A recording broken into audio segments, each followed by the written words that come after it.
Hello everyone and welcome back to the channel. I'm G&G and in today's episode of Sleeping Giant we are looking back at a pre-season in which we've done a bit of transfer business, but it has been mostly taking a gamble on players who have a bit of potential because we struggled to get in anyone of actual guaranteed quality really because we didn't have the money to battle other clubs for players, so we've had to take a few gambles. So we'll take a look at what the business we've done. A few players have left as well, so we've changed our squad up a good bit. So we spent 34.5 million in total, and we brought in 7 players because one of them came in, actually I should go back, just at the end of the season. We brought in Leandro Miranda from Defensor Sporting. He is a centre back, he is Uruguayan, lots of potential. As I said, we've brought him in for $1 million. He's already valued at 51 to 74 million. So yeah, he could be a really good player in the next season for us. He's going to play a lot of games this season. He's going to probably be our third choice centre back.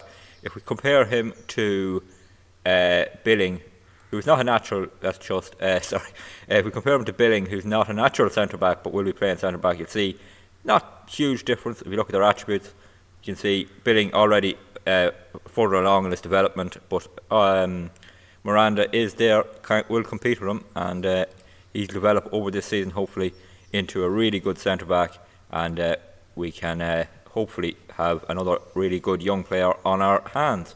So if we go back to the transfers and go into the ones that happened after the season changed over, first up was Gianluca Gaetano. He is a more or less backup left winger, Italian, not fantastic, but he's going to be Carvalho's backup, although we have another option which I'll talk to in a minute.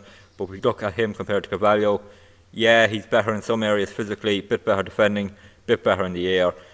No, he's another option. He's a fringe player really, cheap fee of 1.6 million, and he did get injured in pre-season, so he won't make his debut for a while, but just added some squad depth to our team, and that's what we were trying to do. And next is the first entrant into what I'd like to call bang average left back corner, and it is Sean O'Sullivan, who we signed for 525,000 from Man City.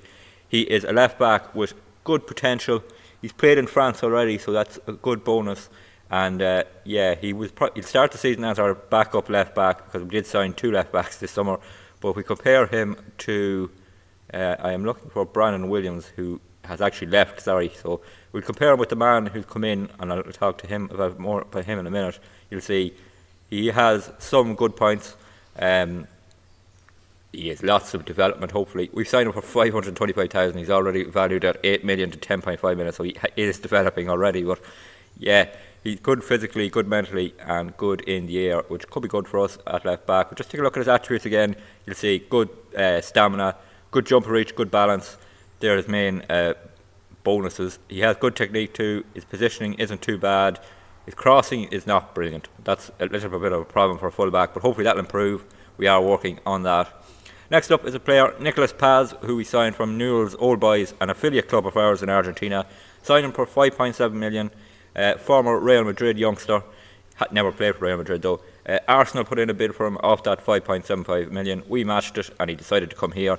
Backup right winger, also can play left wing, and gives us a few options.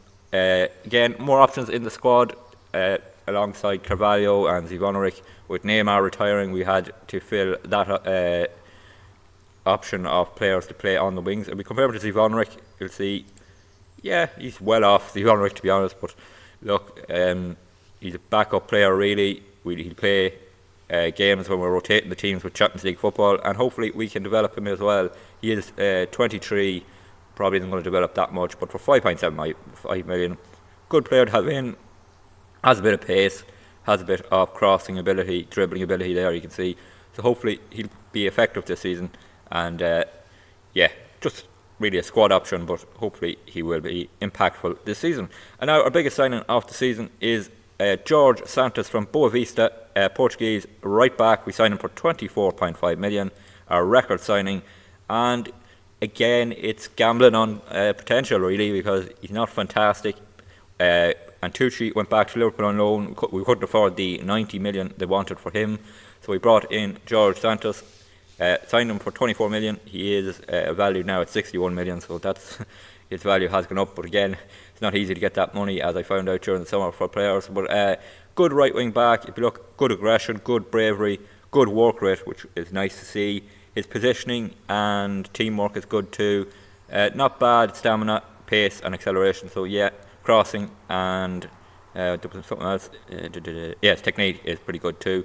If we compare him with who will be our backup right back this season, which is actually Macon, who's come back from a loan spell, and we couldn't get a second right back in. You see, George Santos is a long way ahead of him. So hopefully nothing happens, George, in terms of injuries this season, but he has come in.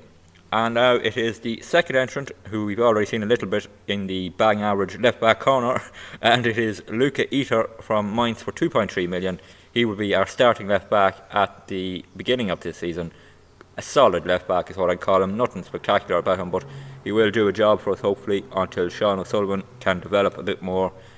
We compare the two again, just O'Sullivan and Eater. You'll see Eater is ahead of him in a lot of areas, O'Sullivan some. So we do have a bit of a choice of left backs to mix it up. But yeah, left back is definitely our weak area. Has been for a while. Brandon Williams wasn't fantastic last season. He decided to leave, so we had to get left backs in, and Luca Eater comes in to fill that position at the start of the season as a starter. And our last signing was a loan signing from Milan, Tommaso La Rocca, a striker coming in as our fourth choice striker. Good option to have. You know, he's not terrible. He probably will develop during the season as well. We're only paying his wages as well, 10,000 a week. We're not paying any loan fee for him, so that's good, but he's not going to pay too much. And he is really just Pablo Moreno's replacement, because Pablo Moreno left during the summer. We'll get to that in a minute. But if we compare him with Palacios, who is our best striker, and yeah, that speaks for itself. But he's only there as backup, really. He gives an option on the left wing as well, so a bit more depth. But yeah, he'd only play in a rotated team, and hopefully he can get a few goals when he does that. In terms of players out, we brought in 28 million this summer, so our net spend is only 6.5 million, so not too bad. So the first player to leave was Enrico Del Prato, a transfer already agreed to Fiorentina on a free. As I said, a right back leaving, so that's why George Santos came in.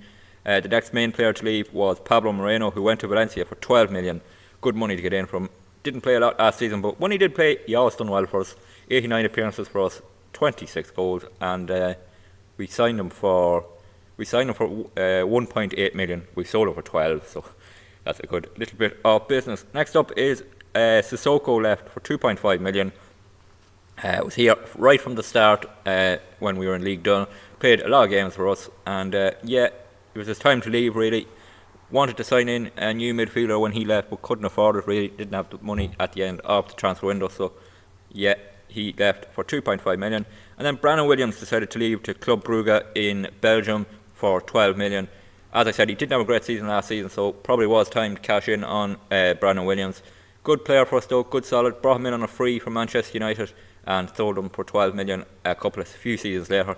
So that was a terrible deal, and as I said, that's why we signed two left backs. Next to leave was Noel Mbamba. Barely played for us, 1.6 million. We played 2.2 from last summer, so yeah, a bit of a flop. But he's gone to Genoa in Italy for 1.6 million, and just a bit extra money in. And that's all the main signings that left this summer. We did release a few players. Lenny Pirguel is gone, Louis Jean is gone as well, and yeah, so we changed our squad up a good bit. Is it a better squad? We'll just look at the squad here. This is the squad of 25 we'll be going with this season. Is it a better squad? Probably in some areas, yes. There is better depth. I think Luis Fernando is going to develop a lot this season, I think. So, yeah, our striker options is good. Centre back, we're really strong, I think. Right back, we're not too bad with George Santos. Left back, as I said, is a bit of concern. I think Tomas Guzman is going to be our number one for the season in goals, and he has really developed. So, yeah, I think we'll have a good squad. I think we'll have a good season. If we look at the season preview, we are predicted to finish second to PSG again this season, but we are 15-1 to win the title, so they're not giving us a great shot at that. Billing is the only player of ours in the Media Dream 11, I should say, and the rest are PSG players, apart from a Monaco player, Ben Segar. And yeah, we look at the club info, you'll see the media are also predicting us to finish second, so we're predicted to be the best of the rest in France this season. Hopefully we can get close to PSG, and challenge them for a while, if nothing else. I look at our pre-season. We went to America for a training camp, done pretty well, won our games. Then we lost our final friendly at home to Athletic Bilbao, 1-0. And then we lost our first competitive game of the season, the Trophy des Champions, against PSG, which was played in Switzerland for some reason. Lost this 2-0, two goals for Ozalaba. And we were dominated, but for a long time, we conceded early. For a long time, we were in the game and then conceded late. So wasn't a fantastic performance, wasn't a terrible performance, and a trophy gone missing for us. So didn't do brilliant. So in the next episode, we're going to start the season off at home to Lille and then away to Lyon. 2 wins would be fantastic. We struggled early on last season, so hopefully we can have a better start and get ourselves up and running and settle in these new signings. So until the next what am I saying? What am I saying? I should say thank you for watching this episode, and if you did enjoy it, please drop a like on the video, and it's good to see more likes and that people are enjoying them. Don't forget to leave any feedback you have in the comments. Don't forget to rate the signings, what you think of them. I've given my opinion. It would be great to hear yours. Don't forget to hit the subscribe button as well. Always helps the channel to grow and helps you to catch every video that's posted. Videos are posted Monday to Friday, 6 PM Irish time, and subscribing is the best way to make sure you get that notification. There is also a playlist on the channel if you want to catch up on anything that's happened here at Bordeaux so far. So, until the next episode, please take it easy.